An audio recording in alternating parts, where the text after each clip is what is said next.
हे friends, good morning. Actually मला video edit करायला खूप टाईम झाला, त्याच्यामुळे मी आत्ता हा व्हिडिओ पोस्ट करते आहे बरं का फ्रेंड्स. त्याचं मला बरं नव्हतं म्हणून आता बघा फेसिंग कसं झालेलं आहे.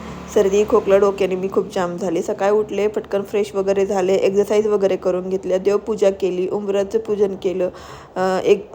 नंतर मुलांचं शाळेचं सगळं उरकून घेतलं, टिफिन पॅक केलं. मग मुलांना मलाच ड्रॉप करायला लागत होतं, कारण का तर मला आहोंनी सांगितलं होतं की तू बँकेत जाऊन ये ATMमध्ये.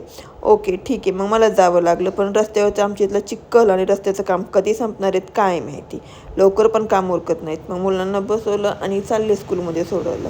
मग स्कूलमध्ये सोडत येताना आमच्या इथला हा रोड आहे ना, इतकी छान ग्रीनरी ना. ॲक्च्युली हा म्हणजे इथलाच हा पार्ट आहे ना, मला खूप आवडतो नाही का फ्रेंड्स. एकदम दोन्ही साईडनी ग्रीनरी आहे. बघा ना, शाळेची मुलं कशी मस्त सायकलवरनं जातात एकामागं एक. आणि हा रोडच्या साईडला ना ग्रीनरी असल्यामुळं सावली, दाट सावली खूप छान वाटतं.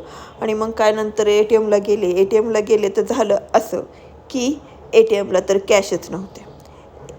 झालं मग काय रिपीट परत दुसऱ्या मार्केटमध्ये जावं लागलं. एक ATM बघितलं, दुसऱ्या ATMला गेले, तिथं पण ATM नाही. ATMला कॅश नव्हती. मग काय कधी चालू होणार, तर ते बोलले दुपारी किंवा संध्याकाळी. झालं मग मला काही कॅश विड्रॉल करताच आली नाही. मग माघारी आहे असंच निघून येत आहे.